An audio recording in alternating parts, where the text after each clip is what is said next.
Yo, Ope, what up? It's Rocky from the Super Ugly Show. Loving the new show. Been listening to you since the NEW days, and I have to say, this is by far your best work yet. Love the show. Great hearing it 2 times a week, bud. Let's make it 4, 5. Let's get a live thing going, a phone number. Do something. Let us interact. All right, Ope. Later. The OpieRadio rant line is open, 888-505-OPIE. Let's take a few calls before we get to our episode today. Yeah, this is Dave in Tennessee. The guy that cuts in, you gotta get rid of that guy. He tries too hard to be funny, I think, and he's not. Pass me the bass, please. And the bit to get people to call in to do this, it was like fucking 10 minutes long, dude. 6. I mean, it can't be that long. That guy was given a lot of information when he did it, where he was at when he did it, and I think at some point he even said, people probably don't care. No, we don't. Pass me the guitar, please. Thanks. I mean, sometimes the show's really fucking good, man. Carl's great. You seem happy. I listen, quite often. But some of it is just weird, man. That dude coming in, there's no way you're approving this. It has to be forced on you. It has to be. There's no way you want that guy coming in saying that dumb shit. But it does affect, to me, it enrages me. I can't help it. It makes me, what the fuck am I listening to? But anyway, I wish you well. I'll keep listening probably, and I'm sure I will. But God bless this guy. He's a real fan. But that part's kind of weird, man. It's kind of, if it was ironic, might get a giggle out of it, but I don't think it's being done ironically. I think that dude really thinks he's funny, in an ironic way. I think that's what I think, but he's not. It's as you guys used to say, that's douche chills is what he gives me. And anyway, good luck, bro. What's up, Opie? I saw you walking in New York, dude. Looks like you got a big hog in those sweatpants, brother. Keep up the good work, my man. I've yet to meet him face to face, and I look forward to that day. And I think I'd have a hard time finding myself drifting my eyes down there, but I'm glad you're comfortable enough to admit it. Thank you, whoever you are. Hey, Greggy. It's Jimmy out on Long Island. I'm at a train station. I got podcast sound. What's up, brother? Just wanted to let you know, show's been absolutely awesome. Carl's the best. The voiceover guy needs to do some work. We don't need 10 minutes for a promo on how to call in, but 6. Otherwise, you guys have been awesome, and I can't wait to hear more. Thanks. Thank you, Jimmy. We appreciate that. Yo, Opie, Carl, Joey, I love you guys. I'm Ivan from San Diego. I barely learned about Opie and Anthony about 2 years ago. I've been watching all your videos on YouTube, and I love your podcast. Out of all the 3 of them still going, Opie, you're the best. You're the realest. I can tell how genuine you are. I love you. I miss Patrice. I miss Otto and George. But you're the best. Keep on rocking, man. We're listening to you in San Diego, California. All right. Thank you, Ivan. Man, hey, Opie, man, your boy Soul Man over here. Just calling up to give you some love, man. We love the brother, man. We love the brother, man. R.I.P. Speak love, boy. Hey, Opie. This is Steven from Knoxville, Tennessee, the Bourbon Snob on Twitter and Instagram. Just wanted to say that I have been listening to your show since you came on XM, and I've been through the whole thing, and I can't believe how awesome you sound, man. It's just great to hear how happy you are and how much you're loving doing this podcast. I love the podcast. I think it's great. It's like hanging out with my friends, man, just jiving and talking. It's awesome. Good luck to you, brother, and I'm looking forward to many more awesome podcasts. Thanks, man. Steven, the biggest comment I keep hearing, whether it be through social media or personal emails or wherever, on these messages that I'm sifting through, is Opie sounds happy. I can't even imagine how miserable Greg must have sounded doing his show over the past years before leaving XM. I don't know, because I didn't listen, because I was working on other radio shows in the day. But He must have sounded quite miserable for you to notice how happy he sounds. And I've gotten that comment over and over, time and time again. So I'm happy that he's happy. I'm happy you're happy. Thanks for calling, man. I'm Hermeline Spratt, and I'm an old Wigger woman, and I listen to you, and I think you're a pretty good feller, and I don't much like that old chef you got on there. He's always talking highfalutin kinds of things that I could do without him, but I do like that. That's an Opie feller. He's pretty good. Well, thank you, and I hope you have a good day. And I'll leave you with, if you see a penny, pick it up. All the day you'll have a bright, shiny penny. All right, thank you, bye. Okay, I heard the end of that. I mean, that cliche, wonderful. Everything else, I could not make out what it was. If anyone that's listening could send me an actual transcript of what was said, I'd love to hear it. Hey, Opie, it's John, calling from Pittsburgh, Pennsylvania. Just want to let you know, show's freaking awesome, man. It's great. Glad to hear Carl a lot. Glad to hear the guests you have on. Miss the old show. I know that's no longer on, but this is a perfect fit. Everything's been going awesome. I know a lot of people I talk to listen to you when it used to be O&A and your new show. Everything is great, man. Everything is great. Just keep doing what you're doing. Thanks. Yo, Opie, Cuban. This is Kevin from Ohio. I am Sir Nearfit on Twitter, Instagram, all the social media. Anyhow, huge fan of the show. Not a listener from the early days of O&A, came along the last few years of Sirius, but the show is fantastic. The emotional journey I have been on with you guys, from the in-studio laughs to the firing to the succubus in Chatham that took the damn Cuban's dog and broke his heart, that bitch. But I'm a huge fan. Recently came to New York City, went on an Opie and Cuban tour, went to Gebhard's, went to Blue Smoke. Man, you guys have changed my life. You're funny, you're poignant, the shows get me, and I am a fan for life, brother. OpieRadio, I'm in. Peace. Kevin from Ohio, I think you came up with a cool idea for a contest. We should invite some listeners to New York City so they can go on that Opie Radio Carl Ruiz tour. That would be an awesome thing to do. And get some listeners to go to Gebhard's or wherever, walk around and have some fun and hang out with the guys for the day in podcasts. So that's something that we should put in the works here at Westwood One. Thanks for that. Doug Masters from Tampa. Opie, love the podcast. My question is for Carl. Remember, I'm your brother from a white mother. Is it hashtag Ruizing or hashtag Ruizing? I'll let Carl answer that one, but I believe it's Ruizing. Even though I say Ruiz, I have no idea why I say Ruiz. Greg says it, so I say it. Hey guys, it's Jolton Joe here from Nowheresville. I just want to tell you guys I love what you do. Opie always have. You are a legend. Carl is hysterical and he's a good dude underneath it all. But I want to hear some more Joey. Joey is hysterical with those cut-ins, and I've become a big fan. All right, that's it. I don't know how stupid I sound, but thank you guys. You've been an inspiration to me in my little pissant podcast that I do.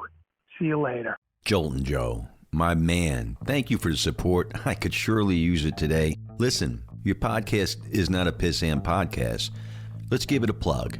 Go to patreon.com/Jolton Joe. Check out his podcast. I will do it as well as soon as I have an extra hour in my day. I got several podcasts I plan on listening to from listeners of the show. I just got to find myself some time. I am busy producing this podcast as well as other podcasts for the Westwood One Podcast Network, and that is very time consuming. Thanks, Jolton Joe. What's going on? This is Chins from Kings Park. Been listening to the show for years now. Phenomenal. Cuban, you're not a human being. You are an animal. This is the greatest show I've ever listened to. Peace. Well, that's high marks. Thank you. Thank you so much. Hi, this is Ken from New Jersey, and I like your episode about fall being the worst. but I think you missed one thing. You touched on the pumpkin picking, the hayride, but you didn't mention the fall festival. In New Jersey, they have these things around this time of year. You name a fruit, put the word festival after it. Apple Festival. Sounds fun, almost exciting, but you get there, and it's a card table with tube socks for sale and knockoff colognes in front of a goddamn fried Oreo truck. The last one I went to, there was a fucking pan flute guy selling CDs. Oh, the pan flute guy. Fuck fall. I'm enjoying the show. Thank you. Thanks for the call. Hi, my name's Rob from the Detroit, Michigan area. When you guys got canned from Sirius, it was devastating. You got me home from so many stressful nights or days at work. I was lost, didn't know what to do or listen to. Actually called Sirius the next day and canceled my subscription. At the time, it was still free in my new vehicle. I told them to get that fucking radio station off of my car. So glad that you guys are back. You and Carl are hilarious. I listened to every episode. I haven't missed anything. Doing a fantastic job. The guests are awesome. I just can't tell you how happy I was to find out you guys were going to do this podcast. And Carl, you might be a great chef, but you're a funny motherfucker, man. You guys, keep it up. Thanks for that call. What's up, boys? John from Staten Island. Loving the new show. Very reminiscent of when I started listening to you back in 1998. My only concern is you found your new radio partner from a blue-collar job. While with him, he got divorced, and now he's dating girls 20 years younger than him. Hello. It sounds all too familiar. Love you, boys. Bye. Hey, Opie, man. You kick ass, dude. I don't care what anyone says about you, dude. I love you. You know, even though Anthony and Jimmy and Sam and all them dudes, they talk a bunch of shit about you, you do what you do. So, thanks. Nice. Boo! I wish I had somebody to speak to like Opie or Chef Carl. But this is just a big fan out here, NYC East Village. This is William Castillo. I just want to say I had an idea for a podcast. It involves Carl getting a restaurant and having Chris DiStefano, Vic Handley, and some other guys from the show, and basically just podcasting it out. I mean, I think it's a great idea. Sometimes I feel like it's better than the Opie Anthony show, which I also was a really big fan growing up with my dad. Anyway, keep doing what you guys are doing, and Opie, the podcast noises aren't really that fascinating or appealing. Yes. So might as well minimize that. Other than that, keep doing what you're doing, guys. William, I couldn't agree with you more. Podcast noises aren't all that. And I think that's a great idea. We should do a series with Carl Ruiz and the evolution of his restaurant opening. Awesome idea. Thanks, William. Hey, boys. This is Steve in Panama City Beach, Florida. Calling to tell you I love the show. First time I heard it, I went nuts for it, and I've listened to every episode since. I've listened to it since day one. Keep up the good work. Love you, Cuban. Love you, Vic. Love you, Ope. Love you, Sherrod. It's at Hokey Guy 1996 on Twitter. Take it easy, boys. Ope, sir. This is JK from Trumbull, Connecticut. Just want to let you know you're doing an amazing job with the show. Love the show. But one request. Why don't you do a series with Carl about opening up a restaurant? Bill Simmons did something very similar with David Chang, about 5 episodes long. Smart. I think it would be great to have Carl's perspective and your guys' spin on what Bill Simmons had done. But anyway, keep doing what you're doing. Love what I hear. Keep it up, boys. Hey, this is Justin from Illinois. Hey, podcast is great. The thing I like is especially breaking down the fourth wall. And then one of the last episodes where you had Joey Salvia talking for a couple minutes at the end. I thought that was really cool. It's really insightful. It's great to see the process of how these podcasts are put together. Greg, keep doing what you're doing. Carl, keep screwing like you're screwing. Have a good one, fellas. Well, there you go. That's 2 votes for a Carl Ruiz series. and the opening of his restaurant. That's great ideas. Thanks for the calls, guys. Let's get to the show. This show was done actually over the summer, and we kept having to bump it because we kept getting good guests, and Greg had some of his old friends on the podcast. So we kept pushing this one back, and now we're going to finally give it to you. We're going to throw it in here. It's our host doing his thing on the streets of New York City. Get ready for some podcast noises and a whole lot more as we visit Opie's neighborhood on the Westwood One Podcast Network. Meet Greg Hughes, mostly known as Opie. He's a legendary radio guy who's introduced you to some of the best comedians you've heard over the past couple of decades. A few are even podcasting and kicking ass doing so. He lives on the Upper West Side of New York City and likes to step out into the street on occasion to record with the new gear we bought him here at Westwood One Podcast Network. Well, actually, we pulled it out of an old storage closet, but that's not the point. The point is that Opie has a new podcast on Westwood One, OpieRadio. He talks to friends, famous people, Carl Ruiz, stops at bars, special events, and even has his own broadcast studio when he doesn't mind being trapped in a room behind an RE20. That's a standard broadcast mic for those of you who aren't in the business. Well, Opie, he actually loves to walk around and take things as they come. A bit like a reality show, a slice of life. And now Opie has decided to introduce you to a few people he visits with each day. People who aren't famous in the traditional sense. People you may have seen before while rushing from one train to a cab or an Uber on the streets of New York City. These are real people, just doing what they do in Opie's neighborhood. It's a beautiful day in this neighborhood, a beautiful day to be Opie's neighbor. Opie's neighbor.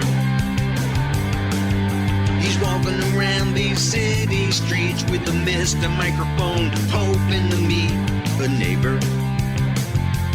Opie's neighbor. Just when you're about to ask someone for a couple of bucks. Hey, what are you doing? Or inconspicuously nurse your baby. Get on my podcast. Fuck. Podcast? All of a sudden you're on his show and not getting paid. Now you know. At any time, in rain or shine, you might be Opie's neighbor. That's what I do. I walk and talk. I'm podcasting. You want to be on it? Don't do your Spectrum shit in here. Opie's neighbor. What's going on, everybody? I find myself back in New York City on the Upper West Side, and I'm walking the streets. It's really, really hot. It's about 95 degrees, and no relief in sight. That lady she was getting my attention, I thought, but she was just talking to herself. Anyway, hey, what's up? Hey, what are you doing? Get on my podcast. We're live on your podcast? It's a taped to walking live. podcast. That's what I do. I walk and talk. I'm actually going to do a few things, but I started right here. Lenny Marcus, how are you, buddy? Good, how are you? See who you can meet on the corner? Well, this guy over here is cool as fuck. Oh, they give me a quarter guy? Give me a quarter. Give me a quarter. Have you ever stopped and talked to him, though? No, I figure he's got more money than I do. I'm so pissed at him. His name is William. Yeah. He, he's got a funny eye. You see that, right? Yep. But he's like the mayor of this area. Every block has a mayor, and he's the mayor. Yeah. Every day he asks me for the same quarter. I'm not giving you. You've never given him a quarter? No.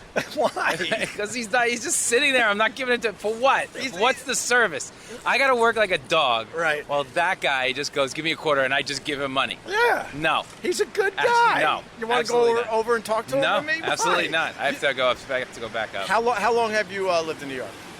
I've lived in New York over 20 years, maybe All right, 25 so years. why don't you talk to guys like that? No, I don't want to know his story. Get off my court. Let him be the mayor of 73rd Street, not 72nd Street. He bothers you every day? Yes, every day, and he scares you. That give me a quarter when you're not looking for it. Well, you'll jump. Look at that guy reaching into his pockets to get his quarter. Yeah.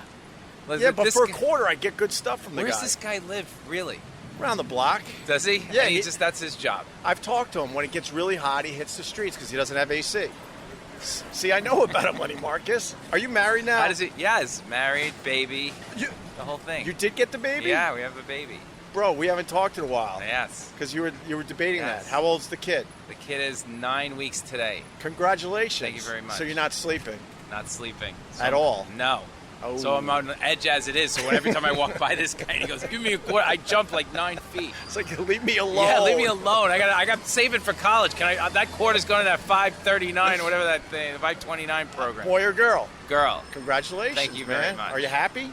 Yeah, it's thrilled. She's It's a little so weird, cute. right? It's weird. It's exhausting, but it's great. Well, Yeah. the great part comes about 3 or 4 months in. Well, she's smiling at us now, so I'll take it. After 9 weeks? Yeah. That's pretty Yeah. impressive. All Yeah. right. How old are yours? 8 and 6. 8 and almost 6, but I say 8 and 6. So yeah. is it easier? Way easier. Yeah. Now they change themselves. They get their own food. Yeah, yes. You know. No, this That's is good. the easy time They're now. not knocking stuff off the shelves. Nah. They're reaching up. And No. No, now I could have my stuff back in my apartment. We had to hide it for a few years. You'll see. Well, we're trying to move, but I don't know. We're trying to stay in this area. A lot of water there, Letty. A lot of water. Are you still couldn't get a podcasting? grip. Yes. Four Corners podcast. Okay. You can listen to me and not you know who on our, me and Are you and Kevin still don't talk? No, I'm talking. He doesn't want to talk. So Why doesn't he want to talk? Because he's a jerk. He's a 24/7 jerk. Yeah, What are but you gonna knew do? that going into That's it. what he does. That's We what all he knew does. that he was a jerk going into it. He'll admit that. I know. Well, he lived up to it. Yeah. He lived All right. up to it. We'll do this like for real one day. Would love to. All right. Lenny Good seeing Marcus, you. everyone. I love Lenny. Sorry, what'd you get there? Did you buy something good at the bodega? No, this is how I carry my podcast equipment around. I'll see you later. Well, I'm going to go talk to William, the quarter guy, as Lenny Marcus says. William, can I get some shade? Yeah. I got to get some shade under your umbrella. Wait, this umbrella makes it even hotter. Hey, brother, how are you, man? What are you doing? I'm podcasting. You want to be on it? I don't know. What is it about? It's about, like, William right now. I walk the streets. Yeah. How are you, William? I'm doing good. Yeah? You shut. I'm gonna let you do this, so I'm gonna run. I'll come back. Hey, don't forget my therapy. I won't. What's going on? I just ran into Lenny Marcus, one of the regulars in the neighborhood, and he says that you ask for a quarter every time he walks by. And I said, William is a damn nice guy that gives knowledge, and he's someone to converse with when you're going about your day in New York City. What do you think of that, William? I think you're lying. I'm lying? No, he ain't lying. How do you look? He's a comedian. But he can't be bothered with you asking for a quarter. He says you ask for a quarter every time he walks by. Okay, first of all, once you walk past me and you say no, I don't follow up with another thing. One thing decent about me. Yeah. And this is the real fact. Yeah. I'm not going to be bothered with people. Right. Don't want to be bothered with me. Of course. So next time, or whenever you come by again, I don't really bother nobody. My main thing is talking to people just like you talk. Me and you have talked many times. I'm going to warn you. So Lenny's a little like, he looks stereotypically Jewy with glasses. I never even met him. Yeah, I know, because he runs by you. I defended you, William. I said, William's a great guy. He brightens up your day when you walk by, so you should stop and talk to him. And he said no. He said no. Yeah, and he wants to know where you live. I said he lives close to here, but he likes being on the corner. He likes being on 72nd and West End, talking to the people. I live in Far Rockaway. Oh, I didn't know that. Yeah. One time we talked, I thought you said you live close to here. So you I can... used to work around here. Oh. But I never lived this way. I live in Far Rockaway. That's far away. I take a accessory ride. You take a what? Accessory ride. Oh, the bus? No, it's a bus, it's a van. Yeah. And it picks me up. Okay. And drops me off over here. And then you collect money all day? You collect quarters and talk to the people? I talk to the people. I get more enlightenment. Yes, you do. And this person that said he spoke to me, yeah, and always running for me, yeah, I could care less because I don't know nobody. I understand. There's plenty of people that are more than willing to talk to you, William, including myself. Let me think. Yeah. There's a good part about me. Yeah. And there's the part that I don't want to be bothered. You don't want to be bothered. Why should I want to be bothered with you? Right. So we talked before. You had a bit of some bad luck in your life, right? No, I had a stroke. Yeah. I had amulet. You got a hole in your head. You just pulled off your hat and you got Yeah, I joined. Wow. They had to go in? They had to go in. Can I tell you a funny story? Sure. Okay. I'm walking down the street, leaving from over here, and we're down at the train station, me and my daughter. and something hit me in the head. But there ain't nothing hit me. I had blood on the brain. Wow. I passed out. Wow. So I passed out for almost 3 or 4 weeks. 3 or 4 weeks. Yeah, okay. And you thought something hit you in the head, but nothing hit you in the head. You had blood on the brain. Yeah. So I woke up like this. Right. Good blood. Good. Wow, man. So I couldn't move my leg. Right. I couldn't move my... Yo, what's up, baby? Oh, that part of your brain is still happening, William. That part of your brain is still working nice. You're going to get a good laugh out of it. Okay. So I woke up in the hospital and I got them grew with my daughter. That's what I was saying, with my daughter. Right. But they couldn't understand me because my speech was grew. So they kept writing things on a piece of paper. A third day, they finally figured out what I was trying to say. And they said, your daughter is with your mother and your sister. Okay. So I said, it's time me going home. When you say home, I mean I'm going to pass on. Right. And day went by, and so I stayed there about 6 weeks. I went to a hospital and at a nursing home. And every day they come in, they clean me up, shave, sitting up in bed. I watch TV. This particular morning, they came to the room and said, Mr. Stokes, we are going to take you out in the room and sanitize the room and clean it up and everything. So I'm out in the hallway and they playing the music. A woman walked past me. As she walked past me, she had on nothing but her gown and holding a nurse's hand like this. Her gown came open. Oh, yeah. That's what happened to me. That's what happened. Boing, yang, yang, yang. It boinged right up? It boinged right up. The nurse is looking at me. She said, that man ain't dead. That man ain't dead. I grew. The cover then came up. She went and got all the doctors and nurses. Right. And she shook. The doctor said, he still can think. Right. He can still think. His muscles just don't act. Sure. So he came in after lunch. He said, you going to therapy? He said, no. He said, I heard you had everybody standing at attention in the hallway. I said, yeah, if I could smell your hair, you said. That's awesome. So he took me up to therapy. They had this is like an exercise room. So they picked me up and laid me on the floor, on a mat on the floor. I started but calling. I did exercise with the exercise room. The leg, I went to speech therapist 3 times a week. So I finally got where I could walk and stuff, but I couldn't really move that fast. But, hey, yo, talk to you later. So I went downstairs where the room was sitting there. And I said, hello, my name is Mr. William Stokes. Wait, say that again, because that truck went by. Hello, my name is William Stokes. Yeah. He said, hi.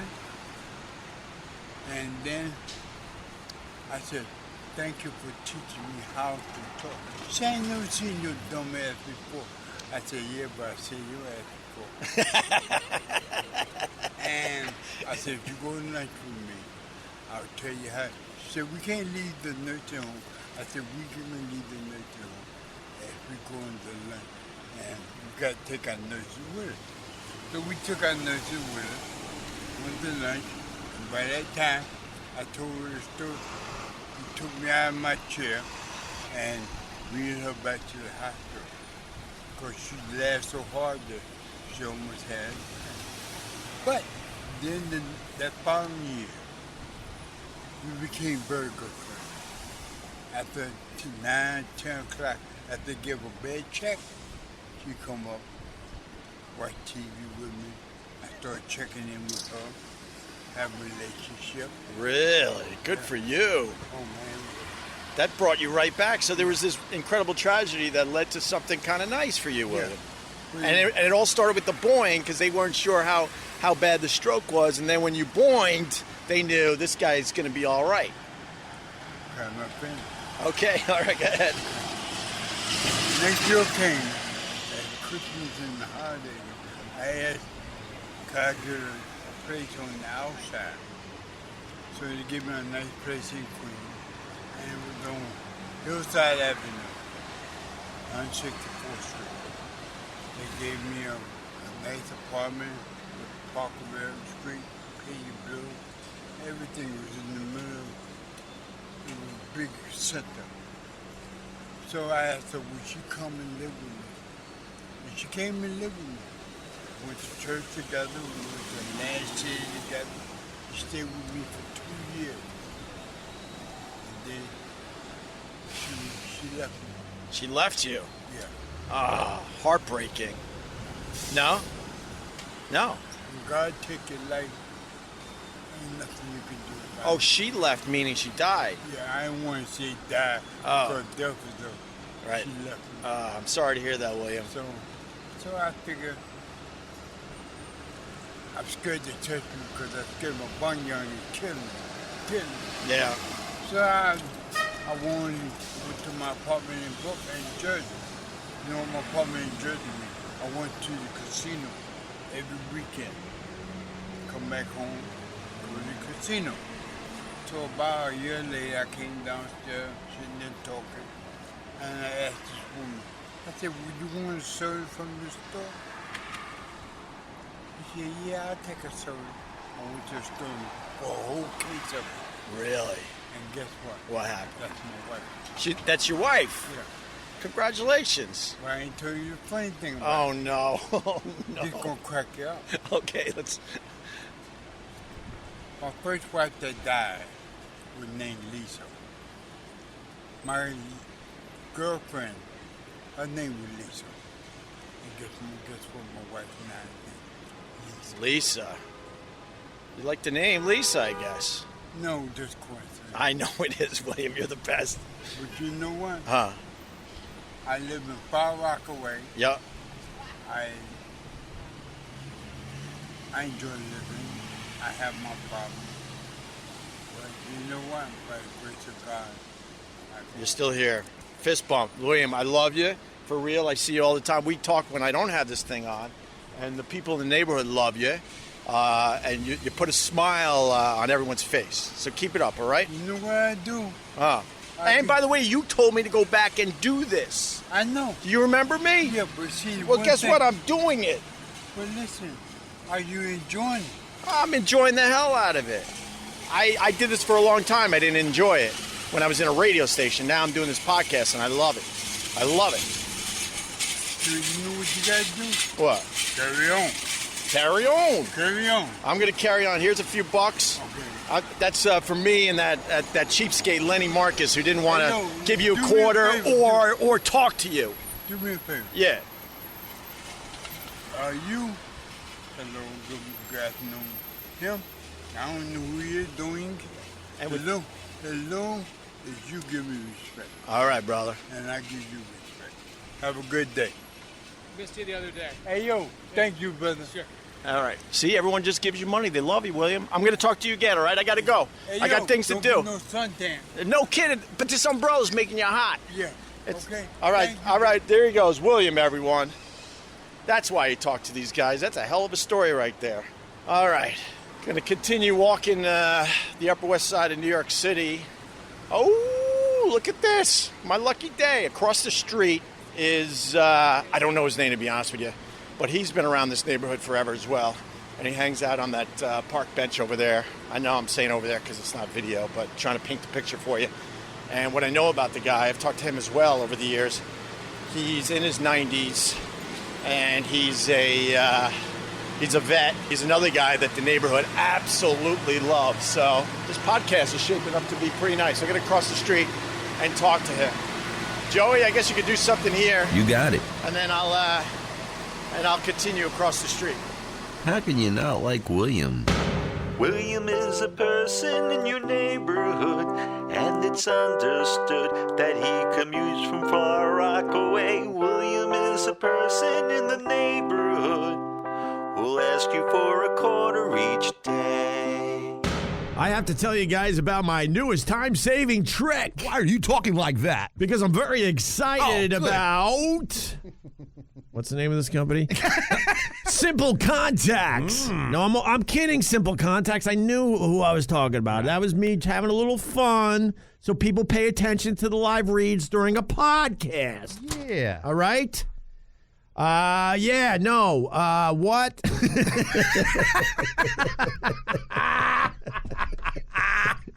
Little punch drunk. We had some fun today. I had a blast. Let's talk today. about the Contanucci. All right.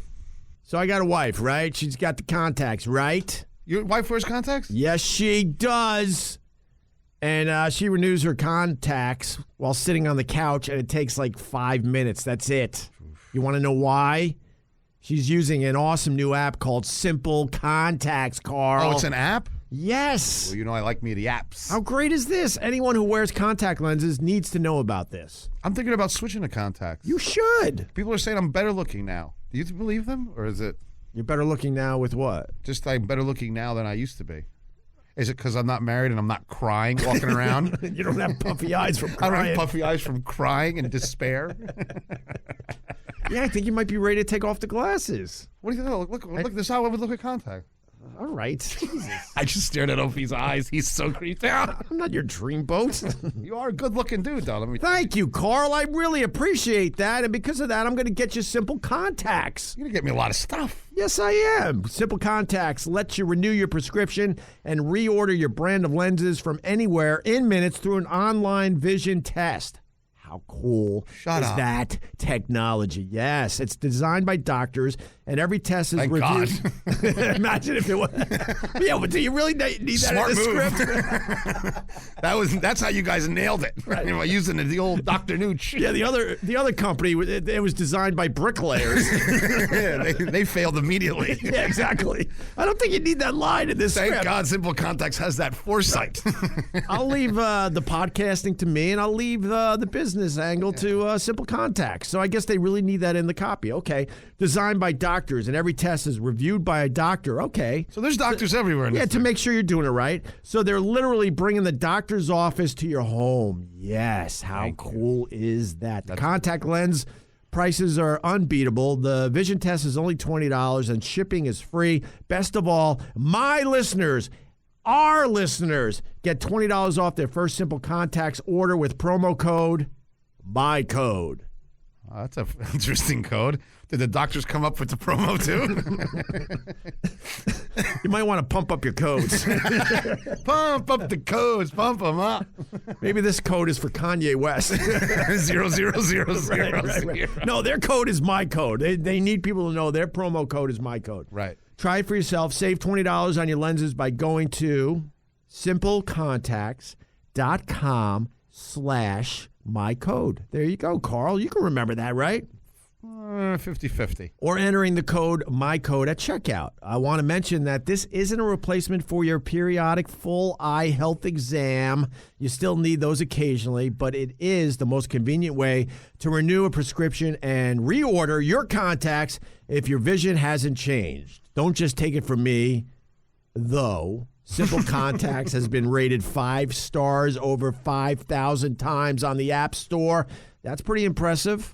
I like this guy. These people these days, they're not willing to give a 5-star review that easily. So knowing that they have over 5,000 5-star reviews, that's pretty impressive. That's a big deal. Good for you, Simple Contacts. Yeah. You know why? Because they use doctors. Yes. That was smart. That was smart. They banged that out. I wish I was smart. Me too. Again, get $20 off at simplecontacts.com/MyCode or just enter code MyCode at checkout.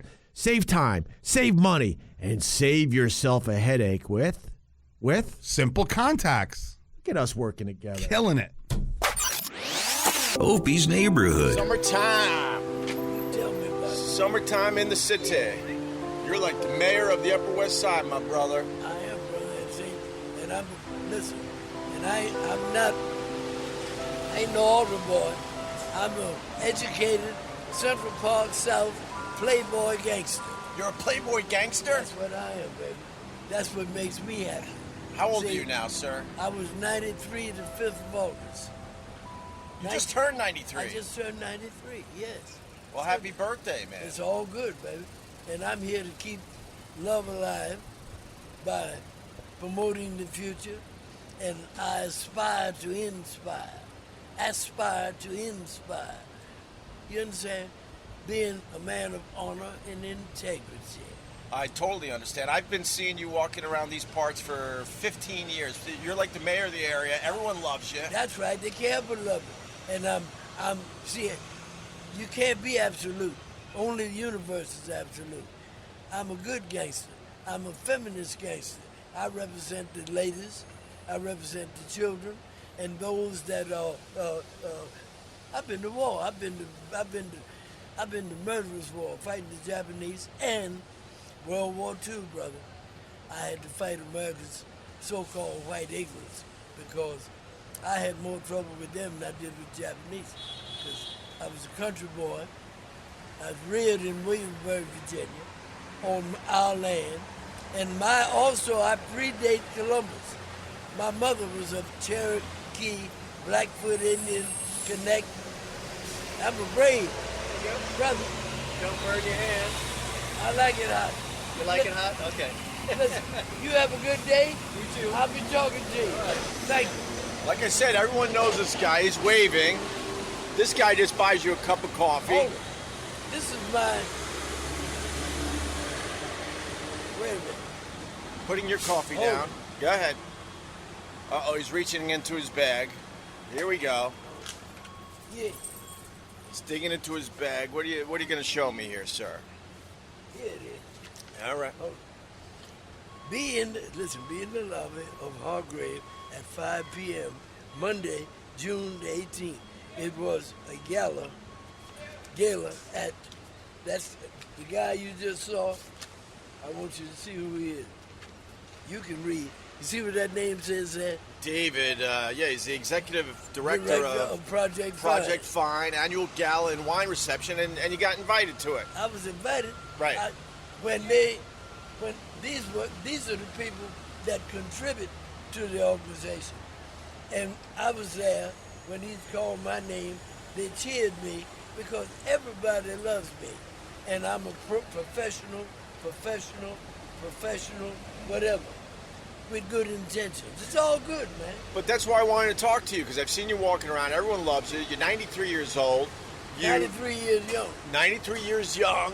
Thank You're not slowing down at all, by the way. Nope. You're still rocking it on the sidewalks. Mind over matter. So go back to your beginning. So your mom was a... My mother was part... We had land in Virginia. Williamsburg was the heart of the Confederacy. And in the Civil War, one of them wars, they burned Williamsburg to the ground. Oh, yeah, they did. Yes. So now Richmond is the capital. But Williamsburg and Virginia proper is a fabulous state, man. Because Northern Virginia, north of Washington, D.C., is rich like Silicon Valley. It's big time. But I was reared on my family farm in Williamsburg, Virginia. But I never did the farming. I didn't even, in my mind, I didn't participate in that. My family did. I didn't feel the Protestant, that whatever that their religion. No, my religion. I did the earth, the wind, the sun, and the water. That's it. Man's religion is too divisive for me. Me being a warrior, I want to kill my enemy or get rid of him rather than having to deal with it. And the religion here in America, for me, with my way of life, is too divisive. The Baptists hate the Catholics. The Catholics don't like the Muslims. I don't pay it that way. You're speaking my language, my brother. You understand? I'm not a big fan of organized religion because hell no, dude. Man. If you look into all the religions, they have the the same basic philosophies, Yes. but they all hate each other, and they Right, think that's they're what I'm talking and they about. think they're the only religion that you should be following, and it's just not how it was meant to be in the universe with God. It's the biggest game. God ain't got nothing to do with that. I understand God has nothing to do with that. And then I believe, listen, Yeah. also, when they say God is good, and we all are gods. Sure. That's the way I see it. Yeah, There's man. no way in the world ain't no one nothing. That's why no. That's it just isn't so. No, you understand? We all are in our own thing. We got to try to do it the best way we can. And with me, after being in the war and smelling dead American, Japanese animal bodies, and being in the South Pacific, brother, you have war shatters you. You ain't never the same, because what causes PTSD? What causes trauma? The shock, trauma. A lot of trauma. Is, listen, when man takes another human life, that's where the problem ensues, and you won't read this in any book. No. Listen, when you kill another human, you take a little bit away from yourself. It's like the science of every action is a reaction. You understand? And that's what destroys you. I was with young guys, black, naturally was segregated, that they were good Marines until they really faced it and they couldn't handle it. Right. With me being a indigenous brave, an Indian brave. See, I'm Indian, Irish, and African. And the reason they hate us, the blacks and the Irish, is because we are known to take nothing and build an empire. You can't stop it, but yet and still they try. So in my case here, I have to be an asset, not a liability.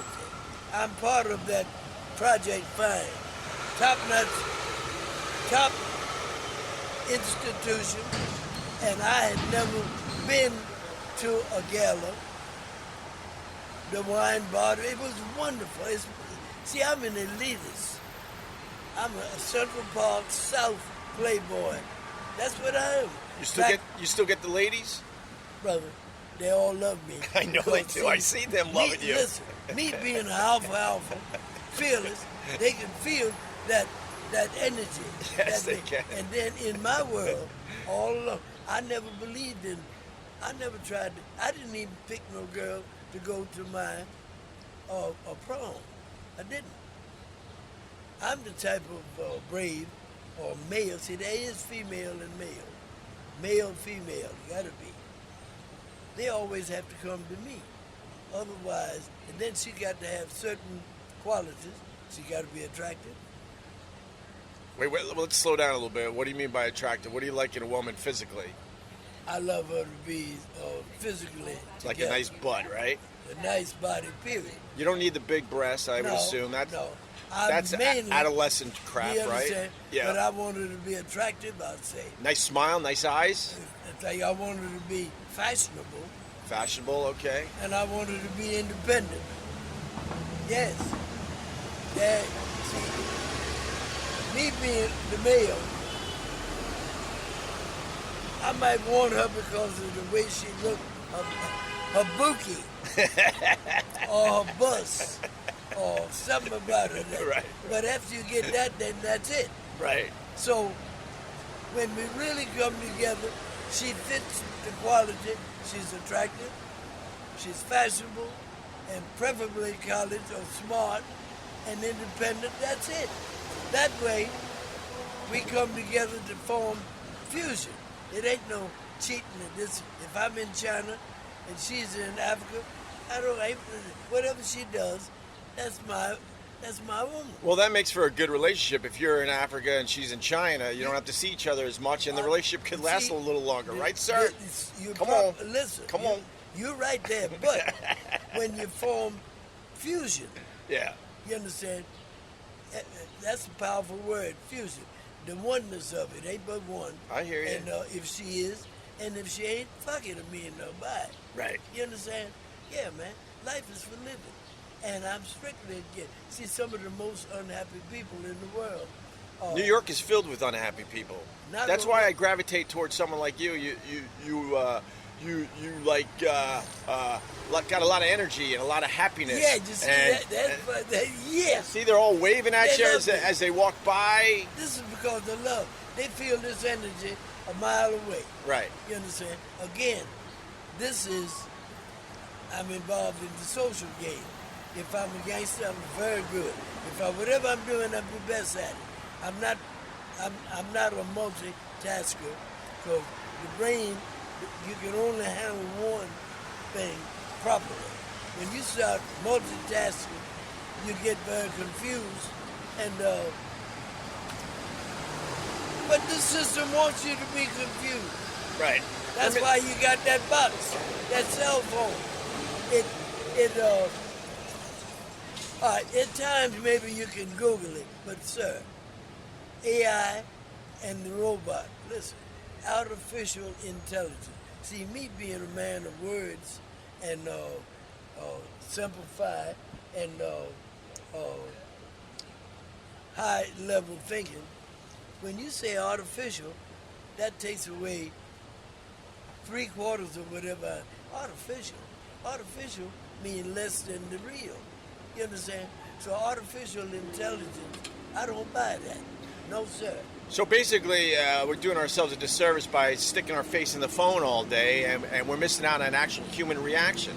Human interaction, I should say. My main reason for being Whoa, let's let this truck go by. Hey, we're trying to do something over here. A lot of trucks on Columbus Avenue, sir. Listen, I know when this was north and south. Sir, every time they try to make room for the move to traffic, more traffic, yes. Don't forget, boy, I love you, darling. Wow, the kids love you, man. They see something in your soul, sir. Hold it. There's some kids on the corner there hollering. You understand? Theo. Sometimes it's a block away. Theo. That's a good feeling. So let me ask you a couple things. So, your family's from down south. What age did you enter the Army? Brother, or the Marines, I should say? Hold it. I graduated from Bruton Heights in Williamsburg, Virginia in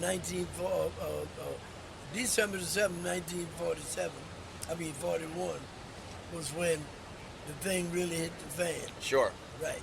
The Japanese bombed Pearl Harbor. Right. And the Japanese, when they bombed Pearl Harbor, brother, a lot of people don't know the history of the reason why that came about.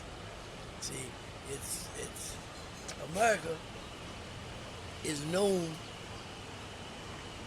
I'm involved from City Hall to Cuomo's office. The Cuomo family knows me. I am one to be dealt with because my intentions are honorable, and I don't want to have to resort to what I can do if I want to do it. You understand? That's why I'm here trying to keep love alive and also conversation, what we're about right now. Right. See, when you converse, people don't understand the forces of the universe that you can't see, but what you feel. Like you see the leaves on the trees shuffling. Now, the wind, you don't see the wind, but you see the reflection of it. Sure. The spirit. I'm not talking about no church where people like that. I'm not dealing with that. I'm talking about the spirit of life. This thing's alive. If you plant a seed, take root, produce a stalk with many seeds, it's all good. Well, if you look for it, God is everywhere. That's what everywhere. I'm talking about. Everybody. Some people God, need to see brother. God in a church or through a Thank prayer, you. but you could also see God through nature, my friend. It's impossible. Listen, it's impossible. I don't see no one thing. In fact, religion has been used as a weapon to profoundly enslave people. People got to have something to cling to, something. They ain't deep enough into the spirit of life, the reality of life, to deal with It's not what you see, it's what you feel. And this is from experience. Experience is a very good teacher. In my case, it's the best teacher. See, you have to, this is profound here, brother. You have to understand. It's alliterative, but you might say you get wisdom, you get knowledge, and then you get understanding. You have to work up to it. So at this stage of life, 93, brother, I'm pursuing my postgraduate degree in humanities. Now, the reason humanities, people have gotten too interested in money. Money is only a means of exchange. That's what it's for. You want some coffee, you pay for it, you get it. Okay. But when it reaches the point that money, currency, or whatever you want to call it, that was the time in America, if you had a 50-pound bag of salt, you were rich. Now, when you start dealing with currencies and start researching, you'll understand what I'm talking about. Money to me is only a means of exchange, and it's a must in a capitalist society. But see, when the system took politics and civics out of the classroom. See, our system is so, I don't know what. You got to go on the east side and spend $1,000 to get a decent education. The local public school education is for sanitation men, police, street cleaners, for the ones that keep their thing, keep the system alive. But now, if you really want an education, you can go east side, pay $30,000, $35,000, $40,000 a year to get. You understand? I understand. I think money and technology is a huge detriment to human nature in general. We're all focused on making money, and we're all focused on the technology, and we don't care what that means as far as destroying our own planet and destroying our own humanity. And I feel like they're only interested in money. I feel like, to save ourselves, we got to start waking up to the fact that, this life isn't all about money and technology and getting rich. Brother, that's why, Barney, I'm here. You see, I'm accustomed to resting and dressing. I like pretty clothes. Yes, I love you. You know it. Look at all these people walking by. They're all on their phones, looking down. Right. No one has smiled. No one's interacting. I love you. You're saying hi to everyone that walks by, and and a few people look up. But look, this lady's gonna walk into a tree. She's on her phone. Morning. There you go. There's a smile. Yes. That's what it's about. Yes, that's a very gorgeous blonde. There you go. I love that you noticed that. Still, I love it. And let me tell you another mistake that we do as a society. We don't get knowledge from the elderly. We don't get knowledge from people that have lived like yourself, sir. You got 93 years of wisdom. That's right, baby, and experience. So morning. Hi, darling. I love you. Keep the love alive. You know it. That's right. Do you understand? She knows. What do you think this is? Awesome. Of course I am. He's interviewing Theo. That's amazing. Hi, Theo. And the best to you. I didn't even ask your name, Theo. Yeah. I didn't even ask you for your name. I just feel like I know you, and I didn't have to ask you for your name. Theodore. God's gift. Right. So take me through the war. So you graduate high school. 1941 is when the shit hit the fan. That's right. And then walk me through your experience during World War II.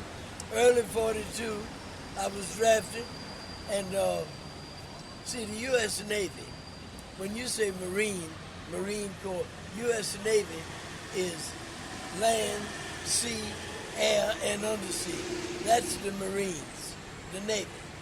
But you have a Marine Corps, And Leah, I saw my boy with his father Monday. I think it was maybe one day. Yeah. Yes. Yeah, Daddy took you to camp, right, Connor? All right, darling. Take care. I love you. Yes. Brother, I have an advanced degree in early childhood, and I'm so glad that I do. Because being a Leo, a bona fide Leo is not a follower, he's a leader. And what I'm about, they don't teach this now in America. It's all about a business. Well, this is big business. I'm dealing with the business of business. People. There's nothing in it not as important as people. And, well, and dogs. Because on the Upper West Side, dogs are people too. But Well, I notice in New York that most people like their dogs more than their fellow human beings. brother, listen, you know why? Yeah, I'm part dog. See, I feel scientifically that I'm part dog. A dog, if we're part of the dust of the Big Bang, blah, blah, blah, then what do you think the dog is?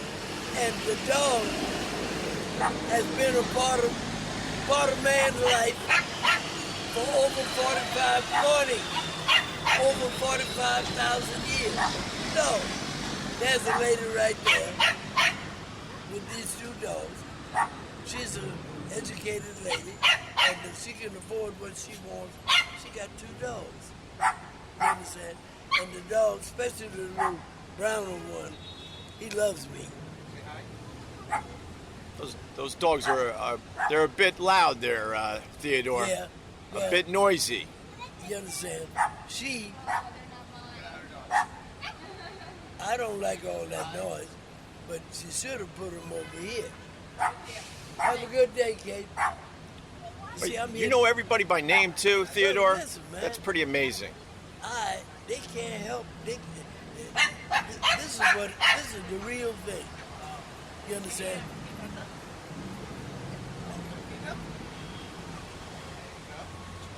Morning, Ruth. All right, the guy came out. That's his dog, so maybe they'll calm down a little bit. Oh, then we got another truck going by. Woo! Anyway, so what takes you to the war back in 1942? Listen, I wanted to go to war. You wanted to go to war. I certainly. Listen, I had been reared in Williamsburg, and I was in the rural area. Williamsburg proper is maybe a mile long. Wonderful city, but I hadn't been anywhere. I had never even seen yes. That's my. You see, I lean to the children because they are the future. They are of pristine mind, and I'm trying to inject this in them before. It's all good. Make it better, and peace and love. That's one of my Jewish I see, man. It's almost impossible to talk to you. You know so many people here. Yeah. Well, see, this is why I'm here. Yes, Doug. Wait a second. Are you making my documentary? Oh, you wanted to talk to him? Who are you? No, this is my friend Theo. No, but who are you? I'm Ruth. Hi, Ruth. Why, you wanted to make a documentary on Theodore? Yes. I'm working on it. Oh, you're working on one. I'm working on getting someone to do it. Oh, really? Yes, from the Jacob Burns Center. Oh, yeah, he's an interesting guy. What do you know about Theodore? Well, oh my God, what don't I know? I see him almost every day. Let me see. Well, Theodore Dixon was born in Virginia. Yep. And he went to a high school there, never heard of segregation till he left. He went into the Army, and he got into trouble. What kind of trouble did he get into? Because, I mean, Theodore... He speaks up for himself. Well, that's good that he speaks up for himself. Don't you think we all should be speaking up for ourselves? Absolutely. That's why he's my hero. Yeah, he learned about segregation. That was the first time in World War II. Theodore, what did you get in trouble for? For being black. That'll do it. You got in trouble for being black. Walking while being black. Listen. Wait, All right, hold nice it. meeting you, I'll Mr. Interviewer. I'll answer that. Theo, love you. I gotta go. All right. We'll talk to you I soon. was in a segregated Your dogs were a little loud, but they're cute. a They're segregated cute dogs. outfit. I was in a segregated. I had my.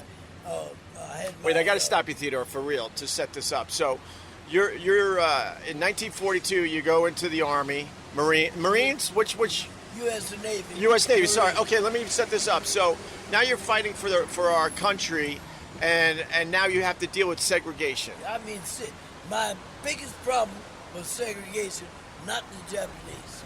I'll leave you with that. And then you had to kill them. Wasn't no problem. Morning. But a lot of them couldn't understand why you brought.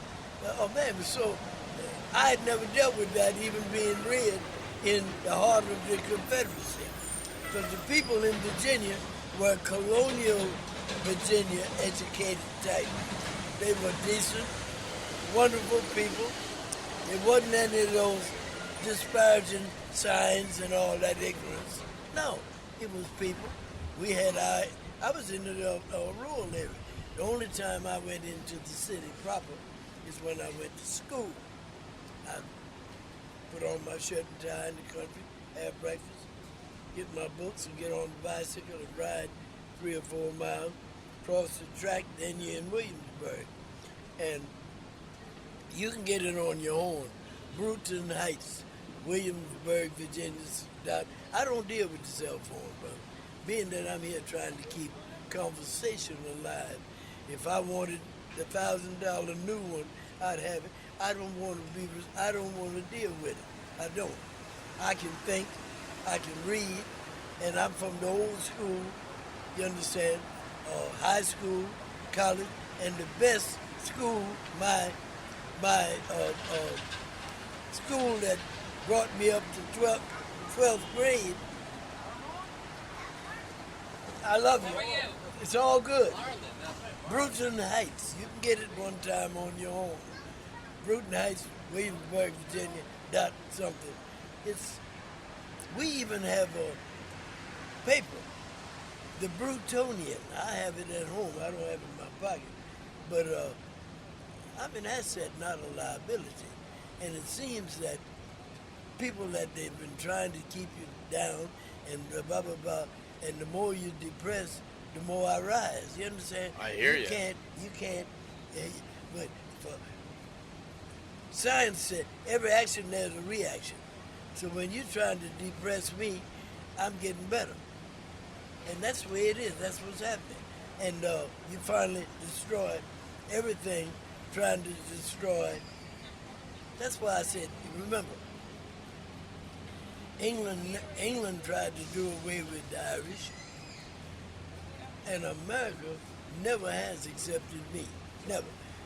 They can talk all they want to, but I know, and I always, to be happy and not to really want to kill everybody.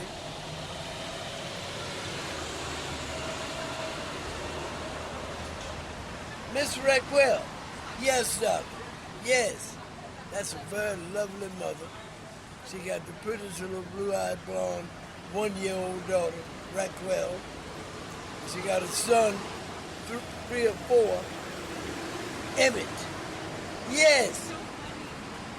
See, what makes me feel good? You literally know everyone that walks feel by. this energy. Yeah. Hold it. I love the energy on this bench right here. I don't love the truck so much, but I love the energy. I'm not looking, see, listen, me being a Central Park South playboy gangster, Yeah, I'm not, kid. I'm not looking for because of her butt and this and that. I want my woman to be attractive. I want her to be smart, and I want her to be independent. And I'm not about her bookie or her bus. It's about her brain. Theodore, let's enjoy this moment. Look at this lady walking down the sidewalk right now, just bouncing. Look at the bounce on this. Bounce and bounce and bounce. What do you think of that, Theodore? It's beautiful. Good morning. I admire you. You understand? That's Yeah, all. you do. Yeah, but listen. She almost bounced out of that dress, Theodore. Come on. Hey, I'm a professional playboy, son. I hear you. I ain't if she wants some Johnson, she got to ask for it. I hear you, Yeah, man. That way, now you maintain your money, your male status. I got to say, you were way smoother than me. My tongue was out of my mouth, and you were smooth as she was walking by. Brother, that was a bounce, right? Yes. That was a nice bounce. Listen, I don't like. I'm connected. Morning, darling. I'm connected with all my girls. Yeah. Are beautiful. Yes. And most of them wanted that status quo way. They wanted a home and I don't, brother. I want to keep it simple and effective. And the more you acquire, the more. I didn't bring nothing, and I don't expect to take anything with me. And again, hold it. I want you to hear this. Go ahead, I'm listening. Listen. I have two words that I live by. Okay. Extemporaneous and serendipity. All right. Don't forget that. And why? Do you understand? Because serendipity, extemporaneous, see, all plans by men and mice do eventually go awry. I dig it. Extemporaneous, like that girl that was passing, bang, we meet, bang, today, have lunch, bang, and we have the time of our life, sex and everything else, and that's it. That's the extemporaneous, unplanned meeting. Serendipity is the pleasure that we enjoyed during that time. Yes, darling, I love you. You know it. This is. Man, you know every hot woman on the Upper West Side. Later. Yeah. I'll see you. Yes. I love you, baby. She's got like a Kelly Ripa vibe about her. A younger Kelly Ripa right there. With her yoga pants. Brother, as her dog is shitting on the sidewalk. That's nice. I make them feel good. I know you got do. to make it. I'm not talking about that. See, I'm talking about with words and the way I treat them. And believe me, I would never ask her for no sex. No, baby. She had to ask me. Otherwise, I wouldn't enjoy it. I hear you. Believe me. And that's what, see, the first order of life is food. Second order of life is sex. Sex plays a subliminal effect on everything you do. If you order, there's something sexy about it that makes you accept it, or suit, or meal, or whatever. And you don't even know it. Sex. So, in the capitalist system, status quo, once a man signs his name on that marriage thing, now he becomes a slave, not just to the woman, to the system. Yes. And that money, I'm a slave to love, to life, to the sun, to the earth, to the water. You understand? To the ocean. And it's your state of mind. People, everything is a thought first. So if you think about, say, why am I doing this? Oh, here's a young broad. Listen, young girl, the family send them to high school, then they send them to college to get a husband. I got young ladies that I counsel, and I tell them the truth, like I tell my daughter. I want you to go to college, but I want you to go to college to become independent, to become smart. Because, darling, if you become my slave, I love you because of the way you look at that point in time. I'm a male animal. Now, when you start extending and they're getting pregnant and this and that, your sister looks good. Well, she's, do you understand? This is the way, man, this is the way it is. Right. Yes. You're a true feminist. Do you understand? That's it, baby. You respect the females. I respect the female. We need more people to respect the females on this Listen, planet. This country has a problem, so-called white-collar male. White-collar male. White-collar male. I was never a white-collar male. High five on that, Theodore. Right. They are choked up with the blah, blah, blah, like the Weinstein and the rest of them guys. They have reduced themselves to nothing. The world knows that even with all their money, they ain't nothing. Right. you know what? They don't have any morals. But they hold all the power, my friend, and that's where the problem All right, is, listen, right? But within himself, he thinks it's money. Every action there's a reaction. Right. So all right, what he got, it cost him so much to have it. Deep down inside, he know he ain't worth 2 dead flies. Money, 2 dead flies. He ain't good. Damn, man. After all this, and once you know that the other side of the fence, I mean, damn, man. They come to me. Even when I was in high school, brother, when I graduated, 1942, my sister said, who you going to take to, she was, not the girls are smarter, but she was graduating also. And who you going to take to the prom? I said, who I'm going to take to the prom? I'm going to take all of them.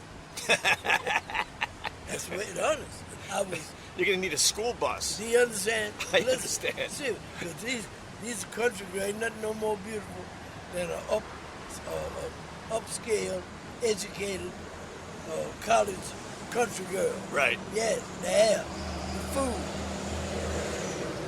It's all good. So, there was a beautiful girl there from Atlanta, Georgia, Lee Bertha Love. Beautiful. She loved me. But she said, my sister said, well, listen, Lee Bertha won't please take her. I said, all right, I'll take her to the prom. So I took her, I danced with her, and then I went on. I didn't want to, I ain't that clinging, no, man. Because see, really, that come on, soon as that's resolved, it changes, baby. It changes. And that's it. They call it whatever they want to. I hear you. But you don't want steak every day. And there's no way that I, like these areas, the way you have to live in New York City. That's the person you can't afford all the room that you really want or need. And they have to wake up with a family and a small. Science has tested when mice live close, they fight, they'll kill each other. You got to have space. So you got to think of this before, but see, men get led by the sex desire. Oh, like that girl that went by. To me, I might tell her I love the way you look, so you fit my desire the way I like for you to. But what are you into? What do you do? You understand? What are you, but really? You want to get to know her a little bit. I want to, certainly. Instead of just eyeing her as a sex object. That's it. But that bounce was nice, Theodore. We can at least acknowledge that, right? Sex is, again, second order of life, and it's the most destructive because everything you do has a sexual connotation, and you don't even know it. Let me jump in on there. My good friend, Brother Weeds, up there in Rochester, New York. I do this because of him, by the way. He told me a long time ago, don't marry a face. And what he meant by that was you see a beautiful girl, you're sexually attracted to her, but there's so much more about her that you should get to know. And if the sex is good, that makes it even worse. And next thing you know, your mind is confused, like you think you're totally, truly in love with this person because the sex was good and she's beautiful. And then you realize that you never really got to know her. And when the sex kind of goes away a little bit, then you're stuck with someone that you don't want to be around. And don't ever marry a face, Theodore. Listen, I have a son, daughter. They went to private school. In fact, the Learning Community, 90th Street, New York Avenue. Yeah. That school was built for the UN kids. So my son, in fact, he was here yesterday from California, and he went back a couple of days. He was here a week. How old's your son? He was born in 1970. 1970. Yes. Okay. So you. That's 48. Yeah. Okay. Yeah. So I hadn't seen him, brother, since the 70s. That's 10 years. Maybe I'll say 2 years in 80. I hadn't seen him since he was 12. So when he came here, he hadn't announced. He knew where I was. We talk on the phone. I'm in contact, and that's where I like it. See, families create a problem too, brother. Some of the most serious crimes are committed on Thanksgiving, when you bring all the family. See, you know, I feed my family, my real family. When I say real family, the ones that I was up with, I feed them with a long-handled spoon. That's an old country statement that you got to keep them at a distance, because I'm the only one in the family that has no problem and is happy and not all bothered and wrinkled up with capitalist problems. They have the home, they this and that. I don't want nothing. I didn't bring nothing.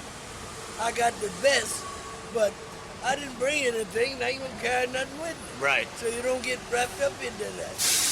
The banks own the money now, since the mistake. See, political science is one of my majors. History, major. I'm involved from City Hall to Albany. Mr. Cuomo, his wife, family, the one before him that's there now. My building is 111 West 71st. We have a block association. I'm the mayor of the block. They elected me mayor. Not, see, brother. Wait, I want to go back a little bit. So you were obviously married for a short time.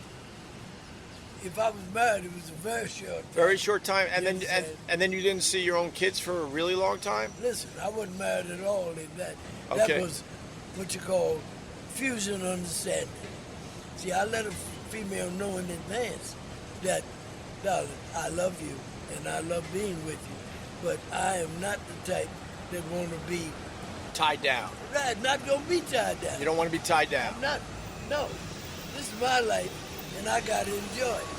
And if you tied down, it's like being in the penitentiary. You got to move when they say no. But I took care of business that when the split did come, she knew it was going to eventually come. So after playing house for, say, 12 years, that was it. Yeah, goddamn, man. You were done. Because me, morning, sir, and that, yeah, I love you. The kids really like you. They all wave and get a big smile on their face. I am on their intelligence line. The reason I dress it, I got a Madison Avenue wardrobe. I'm a playboy guy. I know about it. But this way makes me different. The children are different. I have a way that you understand? That's the way I talk to the children. They love me. Then you have to be consistent with them. I'm here rain, snow, sleet, 5 days a week. See, they're out now. School is out until maybe the second week in September. Right. I send them away. I go to the graduations at St. Anthony's here, 69th. The Sacred Blessed Sacrament. I have to go because the kids invite me. And they on the stage. I said, yeah, Theo's here down there. They all look around like, who's Theodore? Yeah. Listen, Theodore, That's right. I got to go in a couple minutes, but were you ever in love in your 93 years? Yeah, I love life. You're in love with life. I'm in love with life. And you understand? That way, I don't be led by, brother, even at 93, I have no sexual drive, but I have to, in what I'm involved in here. You don't be hitting this one. See, you don't do that to women. No. Tell her this one I love that, and I'm screwing up. I'm not that. Hey, listen, hold it. Wait a minute. Who are these people? Hey, Vive la France. That's who they are. Yeah? Yeah. This is the mother, Celine, and this is the gorgeous one, Sierra, and this is my main love, hold it, Oceana. And this is their Philippine keeper, and I help keep the Japanese from coming to run you out of the Philippines. Yeah, you did. Hey, listen, no. The world history. We missed your birthday. But it's a little late, but here it is. Happy birthday. You understand it? Wait, they're bringing you a birthday gift. That's very nice. No, I love you. I love you. Hugs, kisses. Thank you. Thank you. And my baby, and my darling. Listen, this is my family, boy. And they know it. It ain't no doubt about it. And I'm so glad to see. This is not planned. This just happened. This is not planned. Listen, as you know, my two most favorite words, extemporaneous and serendipity. And that's what this is. And this is my baby here. This is my love, and I'm madly in love with their mother. Mwah. And they know it. Darling, thank you for coming by. Oh, well, listen, I'm we so glad I to always see you. it's impossible to. No. Hey, tell me one thing about Theodore. We've all seen him walk these streets forever. When we used to go to the school with the school bus that would come here, he'd be here every morning, and he would like give us history. Like he would teach us a history lesson. Sure. And she goes, oh no. Yeah, everyone knows this Theodore, That's man. my baby, man. Theo man. always says to be continued. To be To be continued. yes. That's right, Dom. Thank you so much for see by. You're always on my mind because of the future. You see, and then again, me being an alpha male feminist. Here's three. Do you understand? You know what, Dom? I don't see how anybody, a man, cannot be a feminist. A man ain't nothing without a woman. I hear you, brother. And this is a playboy gangster talk. I love you, darling. I'm so glad to see you. You understand? And my baby, are you okay? Are you having a pleasant summer? And I know Oceana is. Yes, baby. Yeah, this is very close, man. That's what it's all about right there. That's what it's all about. They know it. Theodore, what's the meaning of life? What's the meaning of life? What have you learned in your 93 years about life in general? Listen, you gotta deal with what it is, but I don't accept any complaints. All right, good morning, make it better. You understand? Make it better. Remember, fools complain, wise people act, because you're caught up in this complex, the universe. Universe is absolute. The best I can be is, if you're hot, you're hot. But if you're very good, you're bad also. You understand? And all the neighborhood knows that I am a love gangster, but a good gangster. I respect you. I love you. I love you. I love you. You know it. I don't just say it. You have to. That's why this came. I don't see them every day. And they came by with a birthday gift. Do you understand? And I'm Vive la France. I love you, darling. Thank you, Theo. And you're looking wonderful. And so is my husband and my baby. Yes, sir. See, this young lady, I was raised in Virginia, and she loves horses. I wish I had a horse farm just for her. I do, because I love horses. The most elegant of animals is a horse. That's right, baby. In fact, once you're really around it, the horse that you interacting with, you got to know how to talk to him. See, I talk, yes. Y'all look at me and because see, where I come from, morning, if the horse doesn't like you, you can't even get on his back. You understand? And the proper way to get it on his back other than jumping on him Indian style, and I can ride Western saddle, I know how to handle English saddle. I'm a horseman, baby. The worst spanking I ever got was running a horse in Virginia, but just on him and holding on to the mane and booting him up. And when he came back, it was wet. And when a horse gets wet like that, he can die.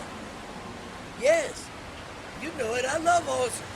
See, if you love life and love yourself, you love life, period. That's why I love you. I love myself. I love horses. I love animals. I love for love, not for the bookie and the. I love you, baby. You know it. This is fact. And when you girls now, I'm not countering what your mother instructs you.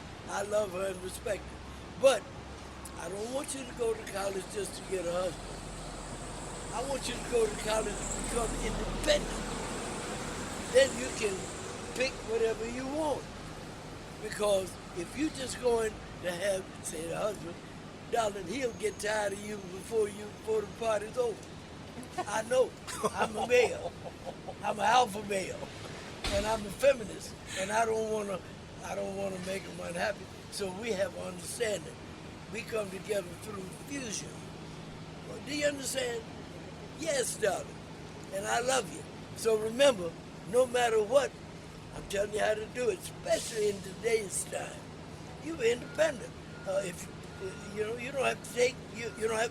Please be independent, especially Oceana and Sierra. Really. That's a nice life lesson right there, Theodore. The best. That's a good lesson. You're only going to get that from one that is experienced and that loves you. You understand? Otherwise, you're setting yourself up for an unhappy life. I think they want to take a picture with you. I see them fumbling with a camera. Here, get in there.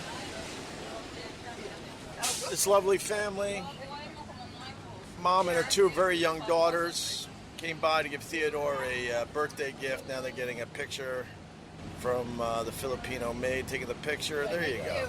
There you go. This neighborhood loves Theodore. And I love to listen. The family didn't realize I was doing an interview with Theodore. I've decided it's all about them stopping by, ignoring my microphone, ignoring my podcast. But that's okay. I've wanted to stop by and talk to Theodore for a long, long time. 93 years old, on the Upper West Side. World War II vet. His own person. Has a couple kids that he really hasn't had a relationship with, which is a little strange because he has a whole relationship with this entire neighborhood on the Upper West Side of New York City. So I guess we call this to be continued. I wanted you to meet Theodore, and we met Theodore. We'll definitely sit down and talk to him a little more in future episodes of the Opie Radio podcast. Let me say goodbye to Theodore. Theodore, I think we're done because you're now socializing, but we'll do this again. This is my family. I understand. I'm not mad. I've seen you a million times. Thank you, brother. Give me a hug. Not in the gay way. We're good. Oh, that's a good hug, brother. All the best, all right? We'll talk to you soon. All right, cheers. And there we go. All right, Joey. That was interesting. Getting wisdom and life lessons from 93-year-old Theodore. This is the Opie Radio podcast. The old vet is a person in your neighborhood. In your neighborhood, in the neighborhood. The old vet is a person in your neighborhood, a person you should thank each day. These are the people in Opie's neighborhood. Don't forget to subscribe and review us at Apple Podcasts. And check out OpieRadio.com to get merch like Opie Radio hats, Carl's Creepy Cabin, and Beyond Reproach t-shirts. Until next time, thanks for listening to Opie Radio.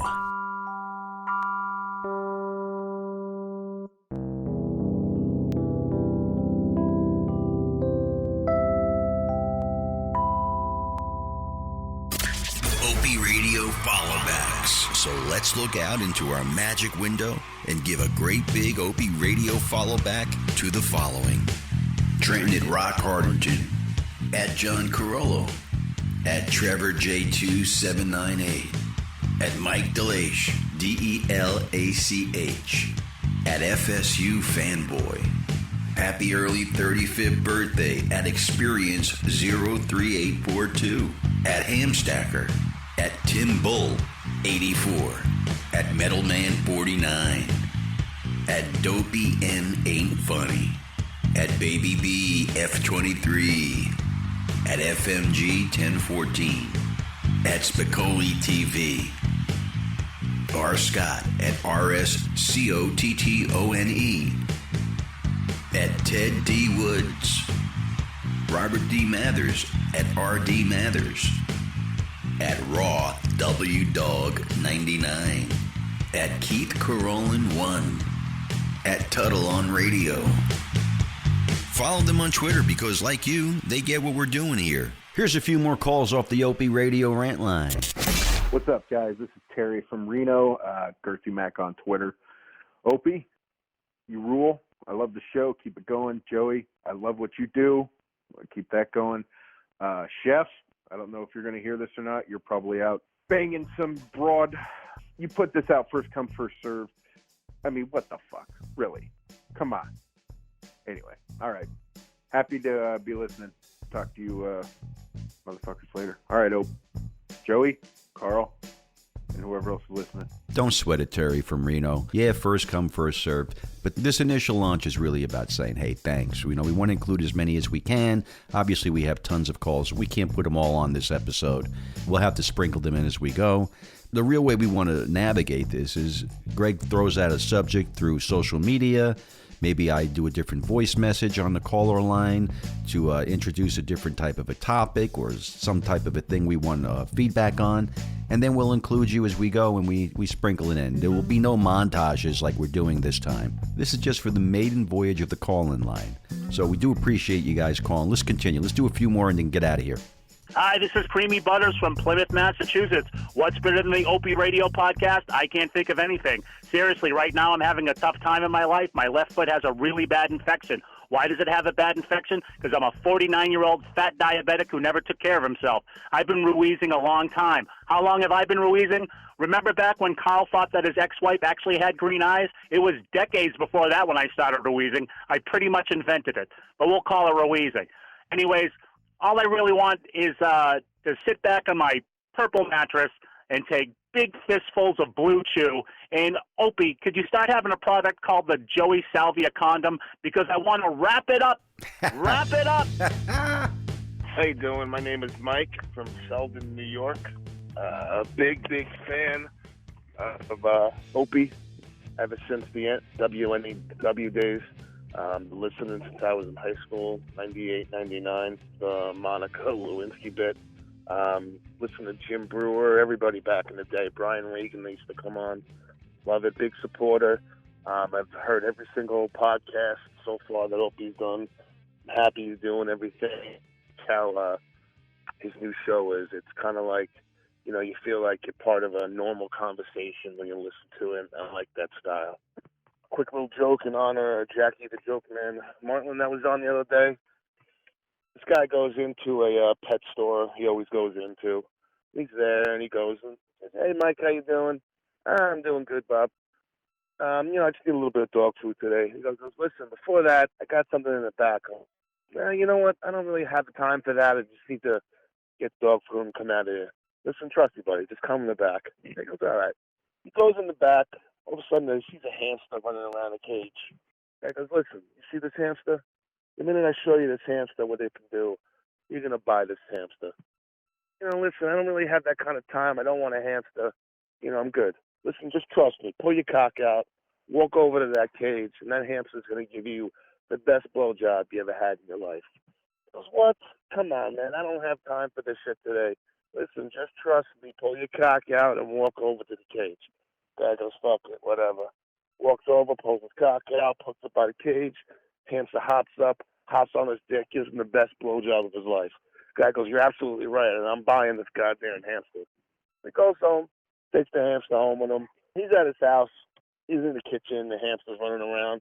His wife comes home, comes in, sees the hamster. She freaks out. "Holy shit, what the fuck is that?" Goes, "Don't worry about what that is. Just teach it how to cook it and get the fuck out." Nice. Opie, Chef, and the rest of the Opie Radio crew. This is Chuck B from New Jersey. Love the show. Been a longtime fan since '97. Forget all the hate and the fluff that's going on. You guys are doing a great job. Love the transparency. Love to hear the personal stuff. I think that really makes the show that sets everything else apart. Don't want to hear about politics and whatnot. Love hearing Chef's stories about the divorce and you going to a shaman, which is great. Keep doing a good job. Mikey, you got to get better at producing. Fix that. You're making Joey's job a little bit harder. But great job. Keep it up. Looking forward to listening to more. And after 4 years of doing my own podcast, you have more episodes than I do. So I need to catch up. Thanks a lot, guys. Take care. Listen, next time you call, give us the name of the podcast so we can plug it, okay? We really appreciate all your calls, and we're going to give you one more. And last but not least, here you go. Hi, Opie Radio. This is Anthony Cumia. You want to talk? You want to hear about the show? This is the first subject that you came up with. Well, how about this? Editing. The commercial for this bit was 6 minutes long of your narrator just rambling on and on. We had to cut in 3 times playing it just to keep our show from sucking. It's that bad. Suck by osmosis. Also, Opie, I got to tell you, you can't wash off the O&A stink. Like I said before on this program, it's like when your finger breaks through the tissue paper wiping your ass.